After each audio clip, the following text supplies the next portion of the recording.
On va ce matin continuer de mettre en... Ce matin et dimanche prochain, j'aimerais rester vraiment dans cette pensée de la personne du Saint-Esprit. On va encore faire ce matin et puis dimanche prochain. Et ensuite, on va passer à autre chose, même si le Saint-Esprit sera toujours là. Et puis, on va rester dépendant, bien sûr, de lui.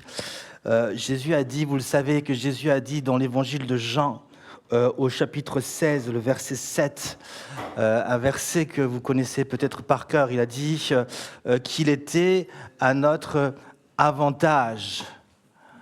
Qu'il était à notre avantage, enfin qu'il était plutôt, oui, qu'il était dans notre avantage qu'il parte, parce que s'il ne partait pas, il ne pourrait pas nous envoyer le Saint-Esprit, le Parakletos. Et donc l'idée, c'est de comprendre, mais quels sont finalement ces différents avantages qu'on a de vivre cette présence du Saint-Esprit. Et j'ai voulu mettre aussi plusieurs points en évidence. Et puis encore ce matin, j'aimerais mettre un autre aspect de cet avantage en évidence. En évidence. Alléluia. Et ce matin, j'aimerais parler avec vous du Saint-Esprit et de la grâce de Dieu. Et ce sera d'ailleurs le titre de mon message, le Saint-Esprit et la grâce de Dieu. Il existe un lien entre les deux, entre l'Esprit et la grâce de Dieu. Mais avant d'aller plus loin, rappelons-nous un peu ce qu'est la grâce de Dieu. Rappelons-nous un instant ce qu'est la grâce de Dieu. La grâce de Dieu est définie en général par le don gratuit de Dieu. C'est un cadeau. C'est un cadeau. Ce cadeau ou encore ce don gratuit, il fait référence à quoi ? Il fait référence à ce que Dieu va nous accorder gratuitement par la mort de Jésus à la croix. La grâce de Dieu, c'est ce cadeau qu'on va trouver à la croix. La grâce de Dieu, c'est cet accès, c'est ce que Dieu nous accorde donc par la mort de Jésus à la croix. Et nous pouvons accéder à cela gratuitement, si ce n'est pas la foi en Jésus-Christ, mais pas besoin de faire des œuvres en particulier, parce que Jésus a payé le prix pour nous. Et la grâce nous parle de cela, de cette porte qui s'ouvre soudainement, de ce chemin soudainement qui se présente devant nous, et on a accès soudainement à cette présence, on a accès à ce chemin. Alors, quel accès ? Qu'est-ce que Dieu nous accorde ? Qu'est-ce que Dieu nous accorde ? Il nous accorde à nouveau sa présence, sa gloire. Il s'agit de cette communion que je peux de nouveau avoir avec Dieu. Et cela implique aussi, et c'est sur ce point que j'aimerais mettre l'accent, cela implique aussi toutes les bénédictions qui en découlent. Nous devons comprendre que si, bien sûr, déjà avoir accès à cette communion avec Dieu est une bénédiction, cette bénédiction de la communion avec Dieu va libérer d'autres bénédictions. Et quand on parle de la grâce de Dieu, on parle de cette communion qui va me donner accès à d'innombrables bénédictions dans ma vie. En d'autres termes, quand le Saint-Esprit entre dans la vie d'une personne, est-ce qu'il est entré dans ta vie ce matin ? Quand le Saint-Esprit entre dans la vie d'une personne, par la même occasion, la grâce entre dans ta vie. La grâce est entrée dans ta vie. Et si la grâce est entrée dans ta vie, cela signifie qu'à partir de ce moment-là, tu es, toi et moi, liés, tu as accès, toi et moi, à la bénédiction de Dieu.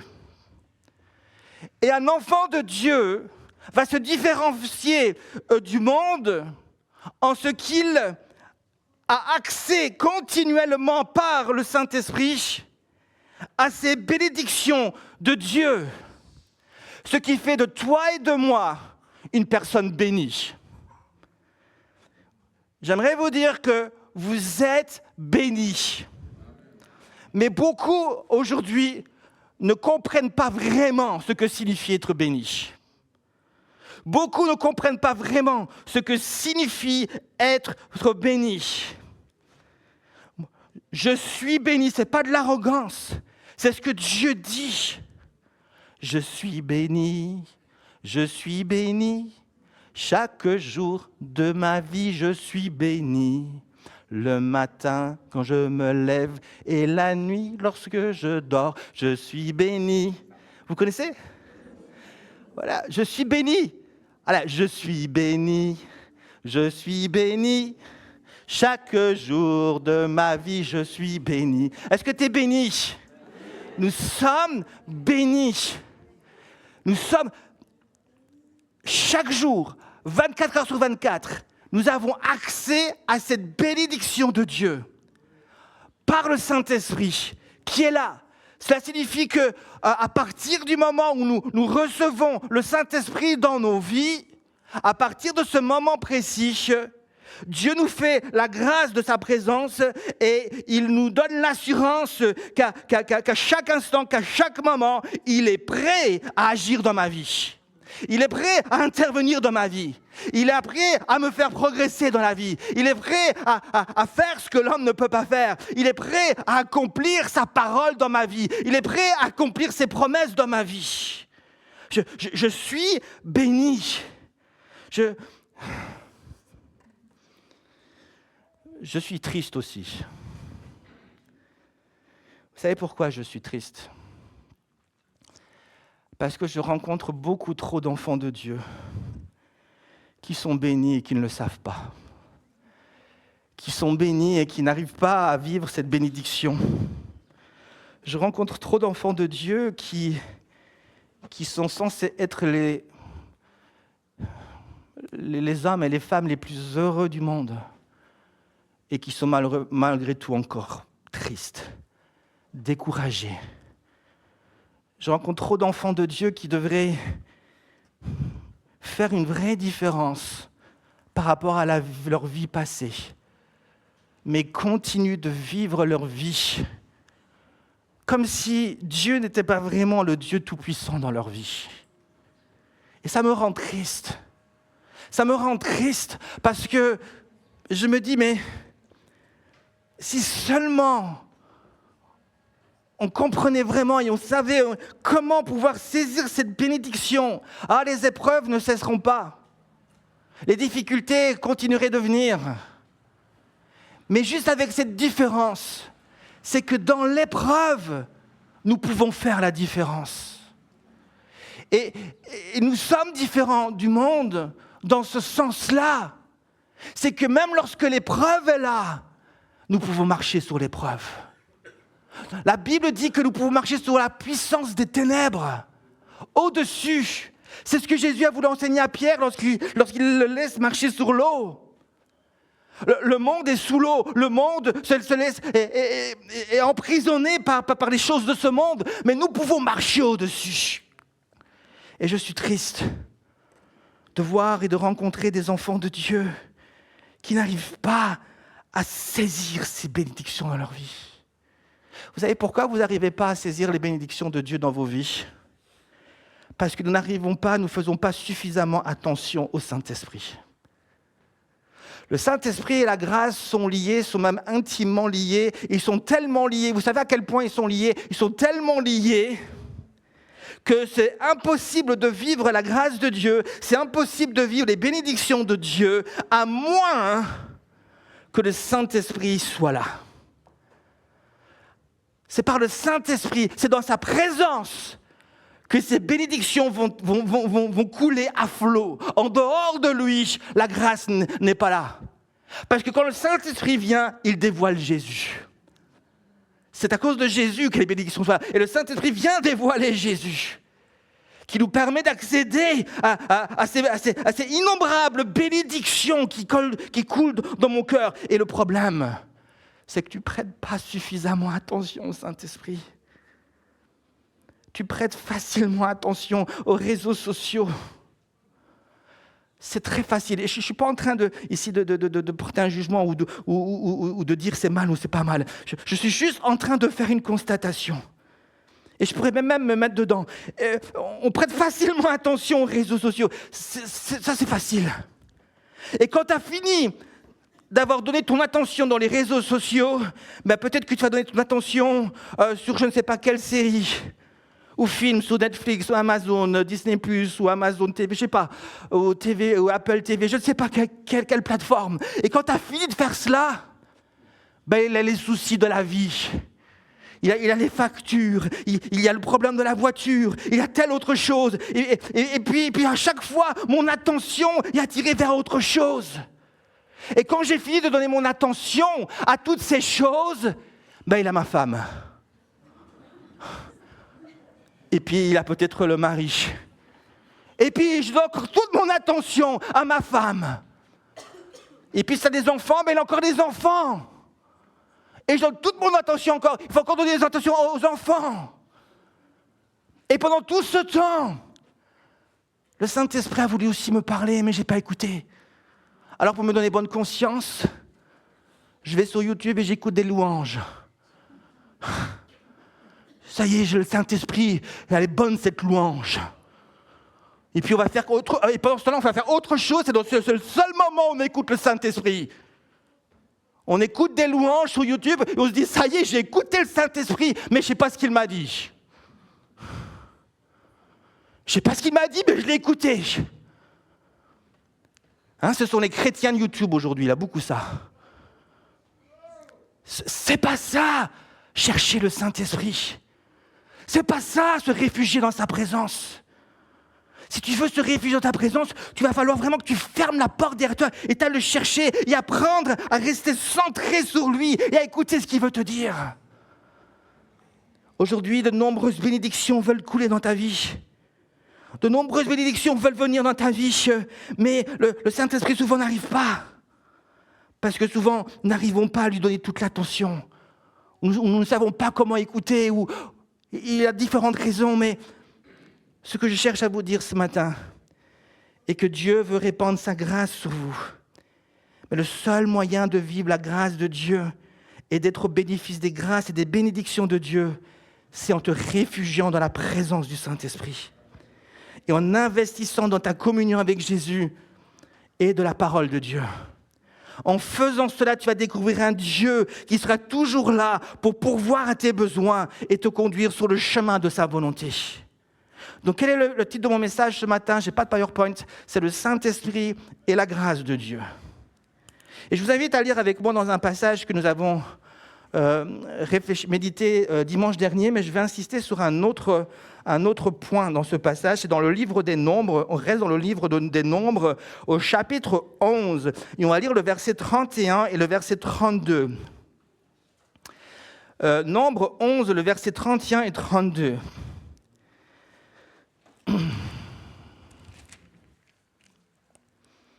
L'Éternel fit souffler un vent.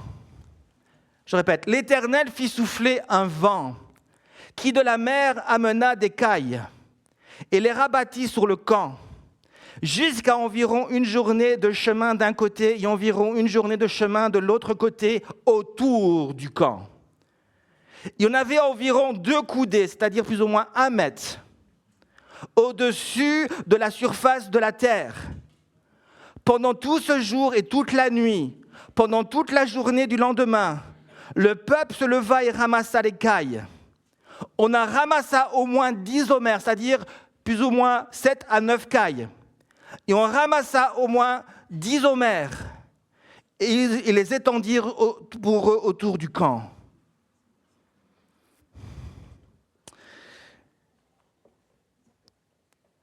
Nous connaissons bien cette histoire. J'en ai courtement parlé dimanche dernier. Mais dernièrement, une révélation me fut accordée et j'aimerais vous la partager.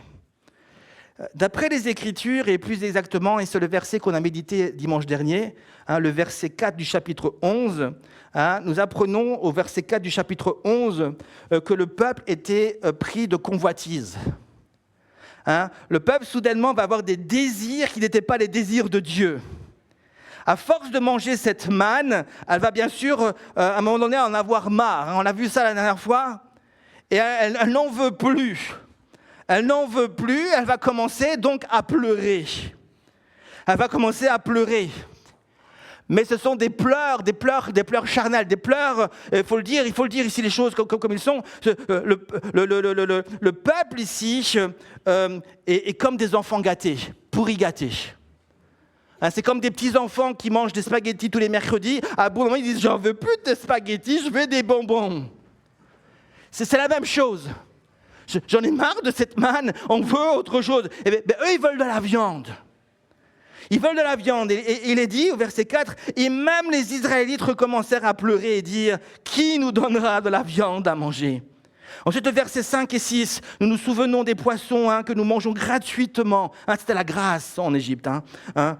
Des concombres, des melons, des poireaux, des oignons et de l'ail. Maintenant, notre gosier est desséché, plus rien, nos yeux ne voient que la manne. Donc le peuple pleure à cause de la manne.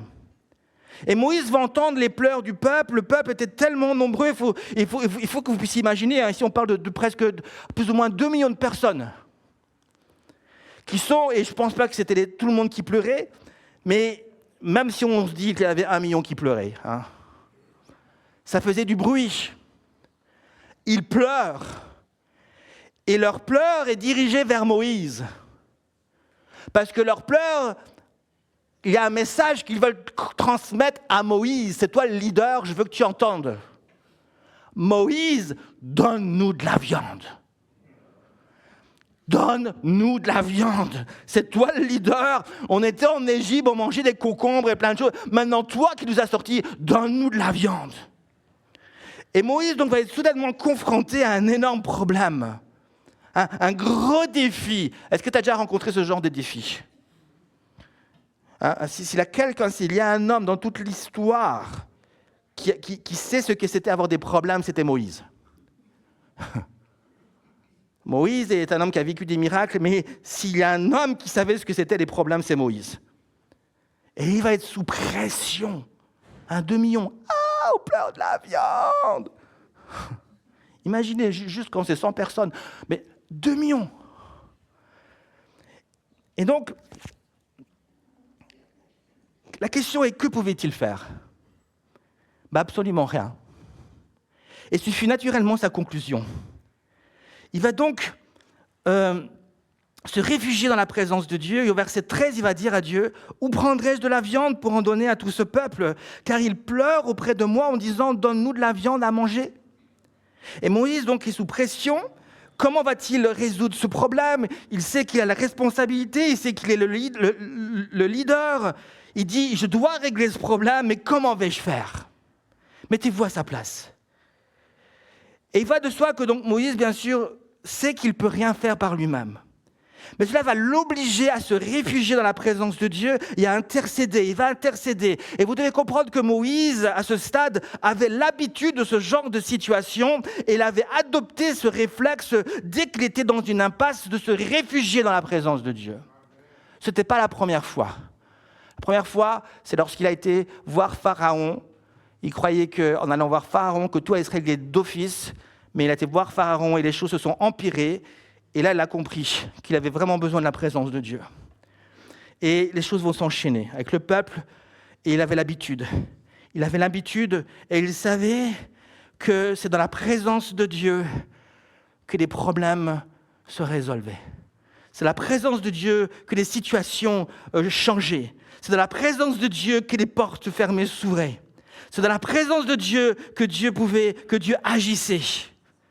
Il savait, vous savez pourquoi ? Parce que Moïse avait une juste vision de Dieu et Moïse savait que Dieu serait toujours prêt à l'écouter parce que Moïse avait appris et compris que Dieu désirait être pour le peuple une source de provision pour tous ses besoins. Et je crois, mes amis, que c'est exactement là où Dieu désirait amener Moïse. C'était son privilège de pouvoir se réfugier dans la présence de Dieu et intercéder. Et c'est exactement là que Dieu veut l'amener. Vous savez pourquoi ? Parce que Dieu veut enseigner quelque chose à ce peuple, mais veut enseigner quelque chose aujourd'hui à nous. Dieu a permis cela parce que Dieu voyait déjà l'Église. Et Dieu voulait déjà dire, je vais faire en sorte que cette histoire soit écrite parce que je veux que plus tard, quand mon Église sera là, qu'elle puisse comprendre quelque chose. Qu'elle puisse comprendre quelque chose. Qu'elle puisse comprendre que je n'ai pas changé. Qu'elle puisse comprendre que cette parole s'est accomplie aujourd'hui pour chacun d'entre nous en Jésus-Christ par le Saint-Esprit. Dieu veut que tu comprennes aujourd'hui qu'en Jésus-Christ, Dieu veut être pour toi une source de provision qui va répondre à tous tes besoins. Et quand je dis tous tes besoins, c'est tous tes besoins. Ce sont des besoins intérieurs, l'esprit, l'âme, le corps, la santé, mais aussi les besoins financiers ou autres, relationnels. Dieu est cette source qui veut répondre à chacun de nos besoins, qui est prêt à agir, nous conduire, nous diriger, prêt à intervenir. Un enfant de Dieu n'est jamais pris de dépourvu. Il sait, alors qu'il dépend de la source, que Dieu a toujours une solution. Il est écrit dans Tite, chapitre 2, verset 10, la lettre écrite à Tite, 2, verset 10, c'est car la grâce de Dieu, source de salut, pour tous les hommes a été manifestée. Cette grâce a été manifestée.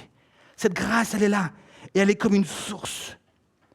Écoutez-moi, peuple de Dieu, tout comme Moïse en ces derniers temps, Dieu nous a fait ce même privilège de pouvoir nous réfugier dans sa présence et d'être au bénéfice de sa grâce, qui est une immense source.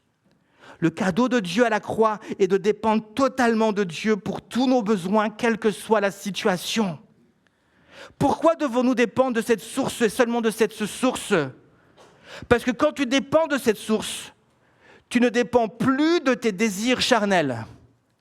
Quand tu dépends de cette source, tu n'es plus dirigé par la chair.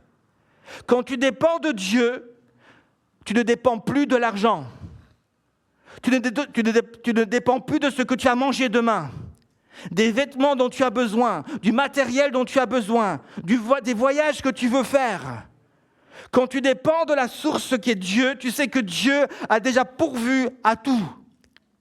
En Dieu, il y a tout l'argent dont tu as besoin pour accomplir sa volonté. Il y a la nourriture dont tu as besoin, il y a les vêtements dont tu as besoin, il y a les voyages selon sa volonté qui sont déjà là.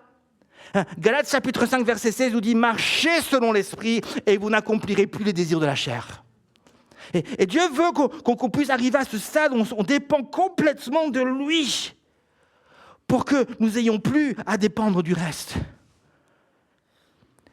Mais que le reste devienne maintenant un moyen d'accomplir sa volonté.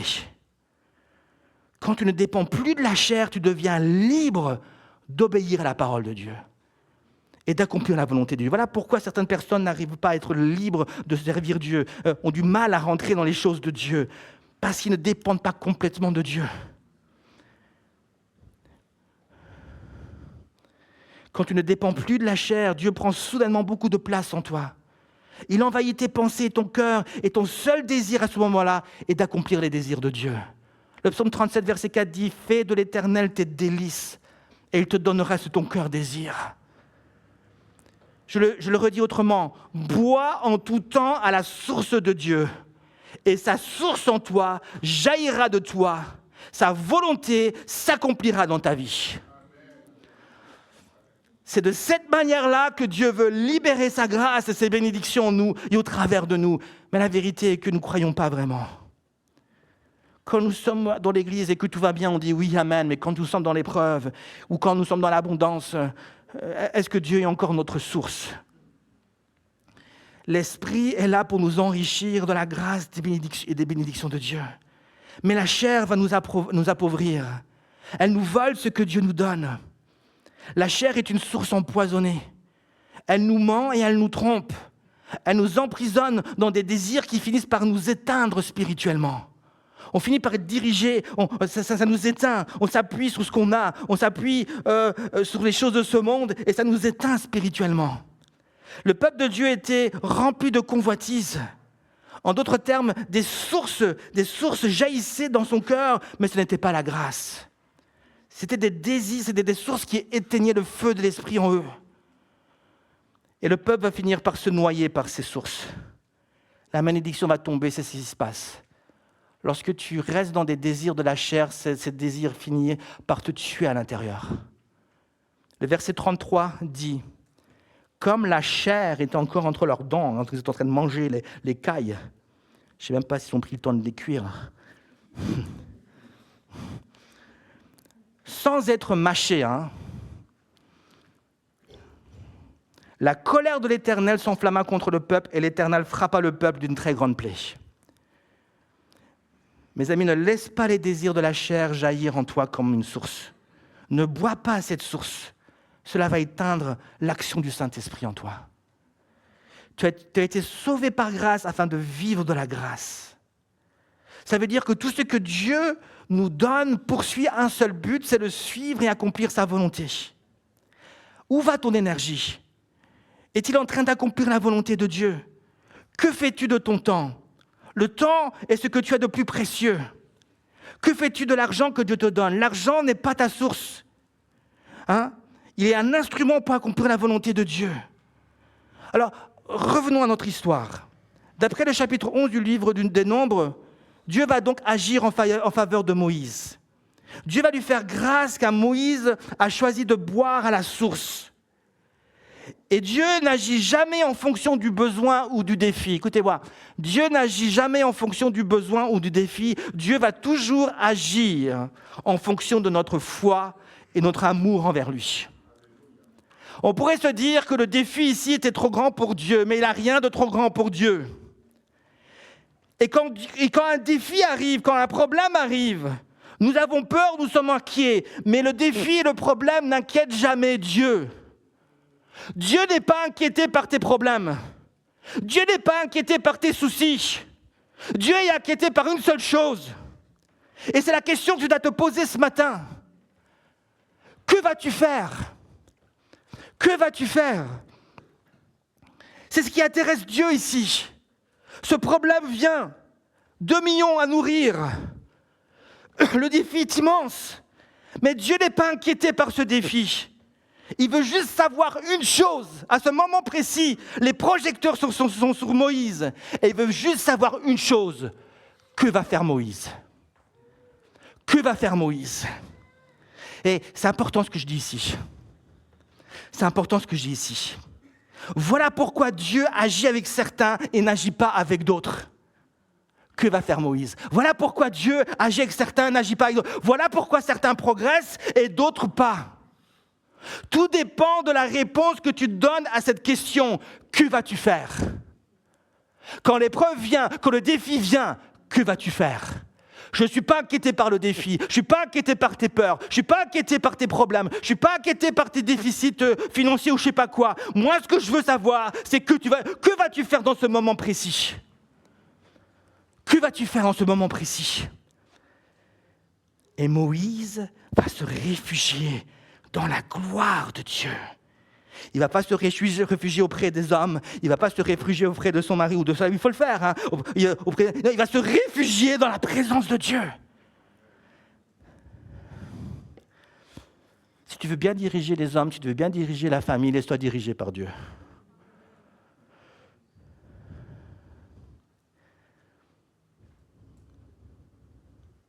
Non, je ne dis pas ça. Et alors qu'il est dans la présence de Dieu, Dieu voit ce que Moïse fait. Dieu est touché par Moïse. Et Dieu choisit d'agir. Il va rassembler les anciens, je ne vais pas dire sur ce passage, il va rassembler les anciens, les leaders d'église, 70 leaders d'église. Il va dire, je vais prendre de mon esprit, je vais les répandre sur toi. Et c'est dans la présence, je vais souffler sur vous. Et alors que vous allez prier, intercéder, et dans ma présence. Et ici, on a déjà un avant-goût de la Pentecôte. On a déjà un avant-goût, Dieu prophétise déjà la Pentecôte. Les 70 anciens qui viennent et 2 qui vont prophétiser dans le camp, hors du camp. Ça nous parle déjà hors du camp. Dieu va agir même dans les nations. Il va répandre son esprit. Et la Bible dit que les 70 vont commencer à prophétiser. La Bible dit qu'ils vont commencer à parler sous l'inspiration de l'esprit. Et pour nous, ça représente qu'ils vont parler, on parle en langue. Ils vous passent l'inspiration de l'esprit. Dieu était déjà en train de prophétiser la Pentecôte. Alors que le Saint-Esprit descend sur eux, Dieu va commencer à agir. Et qu'est-ce que Dieu va faire? La Bible dit que Dieu va souffler un vent sur la mer. Ça ne tient qu'à moi, mais ce vent, pour moi, c'est le vent du Saint-Esprit. Et ce vent va emprisonner de nombreuses cailles. Et il va les amener jusqu'au pied du peuple. Waouh! Et vous avez lu ce que j'ai dit tout à l'heure? Ça va être à 1 mètre du sol. Un chemin de à gauche, à droite, tout autour.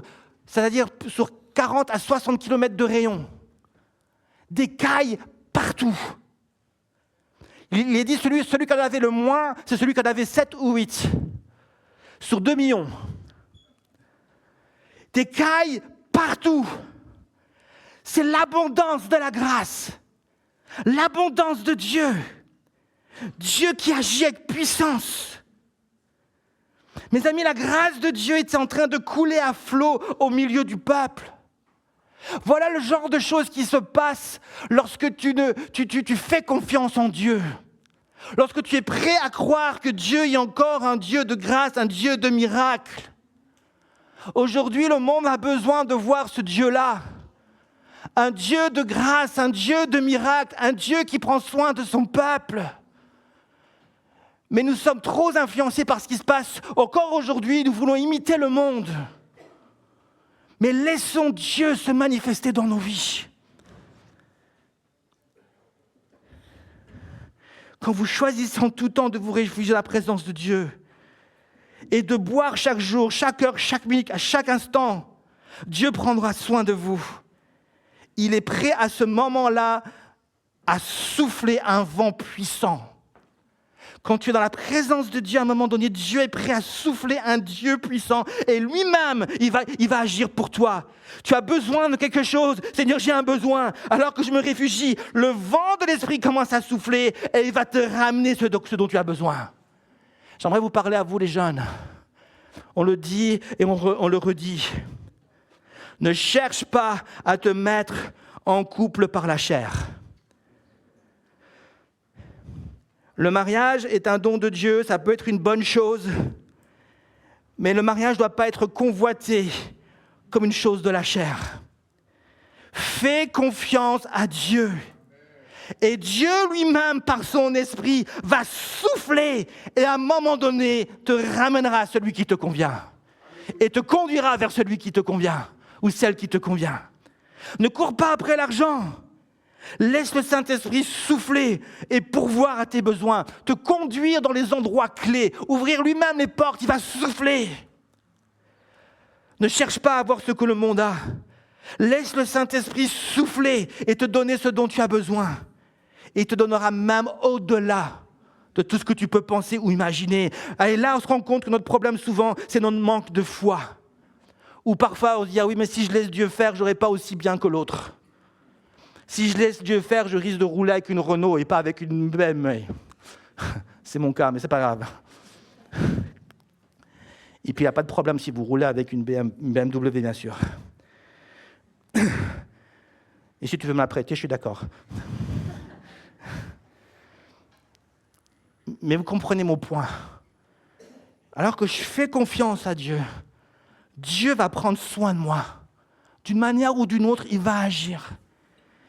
Et il va mettre les choses en place. Et il y a une chose au-delà des choses matérielles, des choses de ce monde.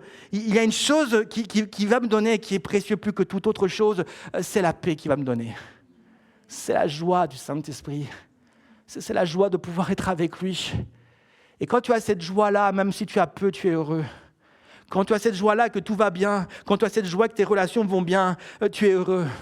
Parce que le Saint-Esprit est en toi. Tu n'es pas sans cesse en train de courir après la richesse comme le monde. Tu es juste là, tu veux juste la richesse de Dieu, tu veux juste être dans la volonté de Dieu et que Dieu pourvoie tes besoins, juste pour que tu marches. Et merci de me donner ta présence, je vais juste me boire ta présence et puis Dieu est capable de faire au-delà. Écoutez-moi maintenant, je vais terminer. Je suis sur la fin. Imaginez que Moïse ait décidé d'aller jusqu'à la mer pour lui-même chasser les cailles. et les ramener au camp. Il dit, non, Seigneur Jésus, je vais y aller par mes propres forces.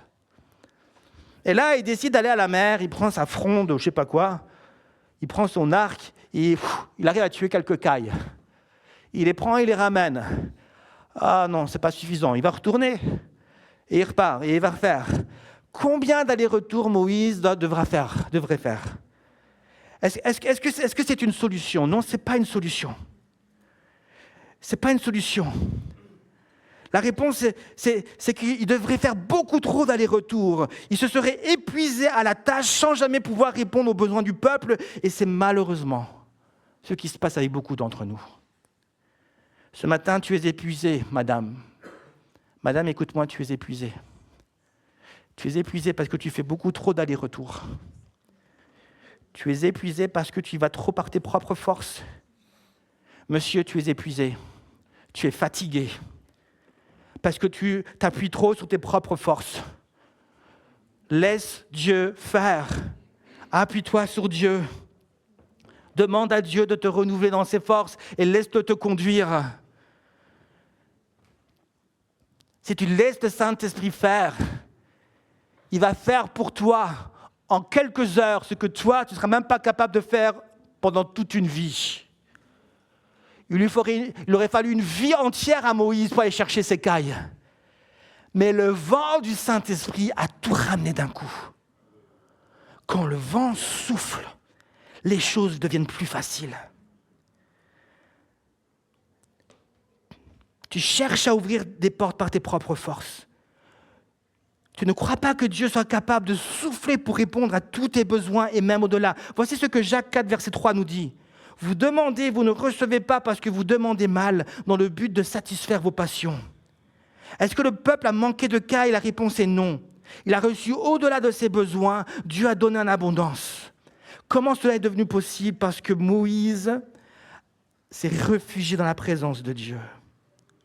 Et Dieu a soufflé un vent sur la mer. En conclusion, j'aimerais que tu sois convaincu d'une chose alors que je conclue ce message. J'aimerais que tu sois convaincu que la grâce de Dieu est une source qui pourvoit à tous tes besoins. Quand Dieu souffle, nos besoins seront toujours rencontrés. Quand Dieu souffle, ce qui était un problème devient une réponse. Quand Dieu souffle, ce qui était une porte fermée devient une porte ouverte. Quand Dieu souffle, ce qui était une montagne devient un chemin aplani devant nous. Quand Dieu souffle, ce qui était vide devient un endroit rempli d'une multitude. Quand Dieu souffle, mes amis, là où le péché abonde, la grâce surabonde. Quand Dieu souffle, il y a toujours quelque chose qui se passe pour la gloire de Dieu. Et la grâce de Dieu nous enseigne que Dieu ne nous laissera jamais seuls dans nos problèmes. Alors qu'on est avec lui, il va agir, il va se manifester, il me donnera la force, il fera quelque chose pour que je puisse m'en sortir. Ce matin, il y a un enseignement pour nous aujourd'hui. Il y a une parole prophétique pour toi ce matin. J'aimerais vous dire, Église de la Riponne, dans ces derniers temps, Dieu veut encore souffler son esprit afin de nous faire bénéficier de toutes les bénédictions qui sont liées à sa grâce. Dieu veut encore, par son esprit, déverser sa grâce en abondance sur toi. Mais ce ne sera pas possible sans le Saint-Esprit. La grâce de Dieu a pour but de te donner ce que la chair ne réussira pas à te donner. Je propose donc maintenant de nous réfugier juste quelques instants dans la présence de Dieu. Est-ce qu'on peut juste fermer les yeux un instant? On va juste se réfugier dans la présence de Dieu.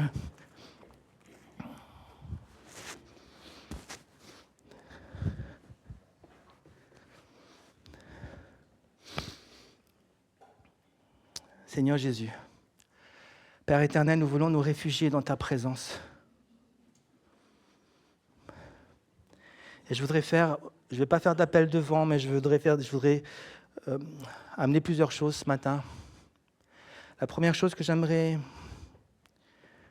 premier appel que j'aimerais faire, c'est vous appeler à revenir à la source. Peut-être tu es à la source, peut-être que tu bois à cette source, mais peut-être que tu bois aussi des fois à d'autres sources. Ce matin, il y a un appel à faire confiance entièrement et boire à la source. Boire à la source. Seigneur Jésus, je veux venir dans ta présence et te faire entièrement confiance. Je veux te faire confiance pour ma vie, pour mon appel. Même si aujourd'hui, je regarde devant moi, je ne vois pas grand-chose, ça me fait peur. Seigneur Jésus, je ne sais pas comment les choses peuvent changer. C'est ce que je me disais quand j'étais plus jeune.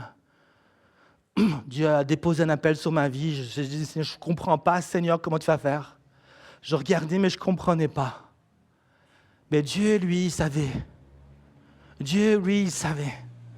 Il me demandait juste dans ce moment précis de lui faire confiance. Juste de lui faire confiance. Et alors que je lui faisais confiance, je ne l'entendais pas, je ne le savais pas, mais il était en train de souffler pour moi. Il était en train de mettre les choses en place pour moi. Il était en train de toucher les cœurs pour moi. Il était en train d'ouvrir les chemins pour moi. Il était en train de préparer des personnes en particulier pour moi. Il était en train de faire des choses que moi, j'aurais pu jamais faire par mes propres forces. Et alors que je lui faisais confiance, tu ne le sais pas maintenant, mais alors que tu lui fais confiance, tu ne sais pas ce qui se passe, tu ne vois rien, tu ne comprends pas, mais alors que tu es en train de te réfugier dans la présence de Dieu, Dieu est en train de souffler là où il va t'emmener. Il est en train de souffler là, il est en train de toucher des gens, il est en train de préparer les choses pour toi, qui va soudainement te basculer. Soudainement, tu vas entrer dans la grâce de Dieu d'une manière qui va dépasser tout ce que tu peux imaginer ou penser. Mais Dieu regarde. Que va-t-il faire? Que va-t-il faire? Je lui ai donné un don, qu'est-ce qu'il fait avec ce don? Dieu t'a donné un don et tu ne l'utilises plus. Tu l'as mis au placard. Pourquoi fais-tu cela? Pourquoi fais-tu cela? As-tu peur? Je suis au contrôle. Je manifeste ma gloire. Sois confiant. J'agis dans ta situation. Reviens vers moi. Reviens vers moi et fais-moi confiance. Restez devant Dieu et revenez vers lui. Buvez à la source. Dieu prend soin de notre famille. Dieu prend soin de nous. Alléluia Jésus. Alléluia Jésus. J'aimerais prier dans un deuxième point pour tous ceux qui ont des soucis. Dieu m'a montré qu'il y a beaucoup de personnes dans cette salle. Vous avez des soucis et des inquiétudes de tout genre.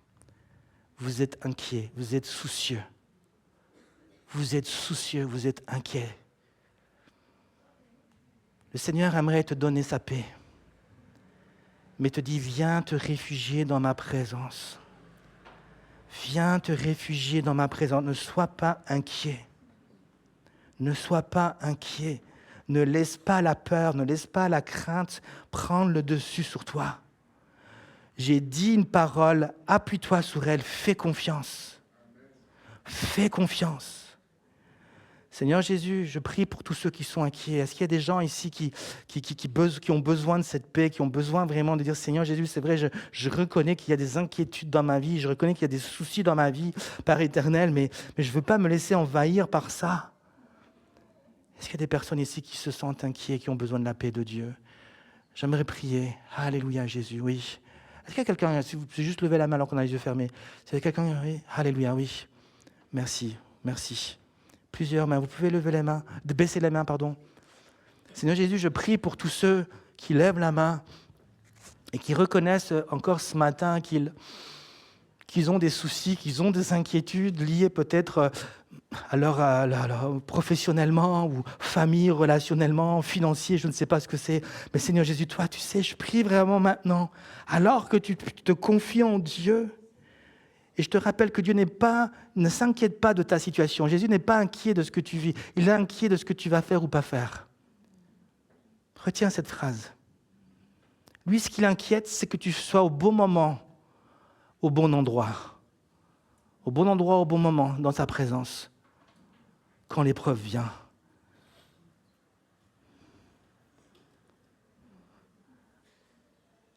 Seigneur Jésus, je prie maintenant pour que tu puisses déverser ta paix. Tu puisses déverser ta paix dans leur cœur. Tu puisses donner l'assurance, Seigneur Jésus, que tu prends soin de leur vie. que tu vas intervenir, que tu vas agir. Mais le Seigneur voudrait te dire, je te promets, c'est l'alliance que j'ai faite avec toi. L'alliance, c'est que je serai toujours là. L'alliance, c'est que je te donne ma paix. L'alliance, c'est que je te donne ma paix, pas comme le monde donne, mais je te donne la paix différemment, surnaturellement. Mais je te donne aussi ma joie. Mais ce que je te demande, c'est que toi, tu puisses rester dans ma présence, te battre même s'il le faut, pour rester dans cette présence et de combattre le bon combat de la foi. De combattre le bon combat de la foi et de rester et de croire jusqu'au bout. Je voudrais prier pour ceux, il y a plusieurs jeunes ici dans cette salle qui souffrent d'être célibataires. C'est quelque chose qui se passera dans toutes les générations. On est tous passés par là. Et nous n'allons pas interdire les jeunes de se marier. Mais nous allons les encourager à chercher la volonté de Dieu. Nous allons les encourager à se réfugier dans la présence de Dieu. Certains parmi nous ont reçu un appel pour être célibataires. Peut-être que Dieu veut aussi parler de cette manière.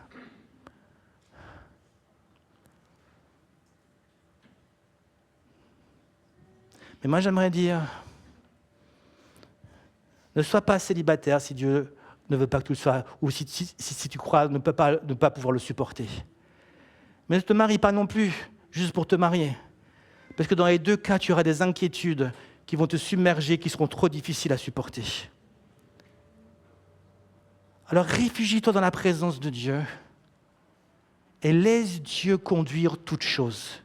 Laisse Dieu travailler ton cœur en ce moment précis. Fais-lui confiance. Dieu n'est pas en retard. Dieu va agir dans ton cœur. Dieu va commencer par agir dans ton cœur. Dieu va commencer par déposer la paix dans ton cœur. Dieu va te parler même. Mais saisis cela et ne doute pas. Et obéis à ce que Dieu te dit. Je voudrais prier encore pour ceux qui souffrent dans leur corps. Dieu n'est-il pas capable d'amener la guérison là où tu souffres ? Il y a plusieurs personnes ici qui souffrent dans leur corps, mais aussi dans leur âme. Et je voudrais prier pour toi. Est-ce qu'il y a quelqu'un ici qui aujourd'hui aimerait qu'on puisse prier ensemble ? Tu souffres dans ton corps, tu souffres peut-être dans ton cœur, tu souffres peut-être d'insomnie, tu souffres d'un mal qui est là. Dieu aimerait poser sa main sur toi. Fais-lui confiance. Fais-lui confiance. Seigneur Jésus, s'il y a quelqu'un ici qui aimerait que presque tu peux juste lever la main pour que je puisse prier avec toi. Tu souffres dans ton corps physique, haute santé. Allez, je vois tes mains. Merci, merci. Père éternel, je prie pour tous ceux qui ont levé la main maintenant. Je prie, Saint-Esprit, pour que tu puisses encore te manifester dans le secret de leur cœur, puissamment aussi dans leur vie. Saint-Esprit, viens maintenant. Viens sur eux. Touche ton peuple, Seigneur Jésus. Alors que, Seigneur Jésus, ils ont choisi de se réfugier dans ta présence, ils ont choisi de boire à la source, ils ont choisi de serrer ta parole contre leur cœur. Dieu Tout-Puissant, dans ces moments-là maintenant, alors qu'ils ont fait ce choix, Seigneur Jésus, tu leur donnes la paix, que tu es là dans l'épreuve, de la douleur, de la souffrance, et que, Seigneur Jésus, tu ne les as pas oubliés. Et tu les attires maintenant dans ta présence, tu les attires vers ta parole, parce que tu veux encore les bénir au-delà de toute mesure. Merci Saint-Esprit de les toucher. Je voudrais prier encore pour un dernier sujet. Nous avons parlé de ça dans les assemblées générales et autres. On veut juste prier. Et ça, c'est une prière que je vous demande de faire tous ensemble. C'est par rapport aux finances de l'Église. D'après ce que je viens de dire, on ne devrait pas s'inquiéter. Mais la chose qu'on devrait faire, la seule inquiétude qu'on devrait avoir, c'est: suis-je dans la présence de Dieu ? Suis-je en train d'écouter ce que Dieu dit? Suis-je en train d'écouter ce que Dieu dit? Vous êtes dans cette église parce que vous aimez Dieu, vous aimez Jésus, mais vous croyez aussi que Dieu veut agir au travers de cette communauté et qu'il veut se manifester. Vous êtes ici pour Dieu, mais vous êtes aussi parce que vous croyez en la famille de Dieu. Et vous croyez qu'ensemble, Dieu veut se manifester. Alors c'est ensemble que nous voulons nous mettre dans la présence de Dieu. On veut chercher Dieu de tout notre cœur. Et dire, Seigneur Jésus, nous croyons que tu es aussi le Dieu qui pourvoit aux besoins de cette Église. Père éternel, manifeste-toi. Saint-Esprit, touche, tu vois, Seigneur Jésus, ceux qui ont des soucis financiers, ceux qui ont des problèmes financiers, Seigneur Jésus. Alors qu'ils se placent dans ta présence, tu viens les rassurer, tu viens aussi leur montrer, Seigneur Jésus, que peut-être, Seigneur Jésus, qu'ils ont ces différents problèmes financiers, parce que, Seigneur Jésus, l'argent n'a pas toujours été correctement investi. Père éternel, viens te manifester maintenant, viens, Seigneur Jésus, nous donner cette confiance que tu prends soin de nous. Viens nous enseigner, Père éternel, viens nous enseigner par ton esprit, viens nous enseigner, Père éternel, comment être sage, comment être des bons gestionnaires de ce que tu nous donnes. Jésus, viens encore glorifier ton nom dans le nom de Jésus. Dans le nom de Jésus, Dieu te donne de la joie maintenant. Dieu te donne de la joie maintenant. Et il te libère de toute emprise de mammon. Alléluia. Alléluia. Restons dans la présence du Saint-Esprit. Le Seigneur nous bénit en ce moment et nous fait du bien. Il renouvelle notre âme. Je prie pour qu'il puisse te renouveler de son esprit. Renouvelle ton peuple, Seigneur Jésus, par ton esprit. Baptise du Saint-Esprit. Baptise du Saint-Esprit. Renouvelle, remplis et que ça déborde encore ce matin. Au nom de Jésus, amen. Amen.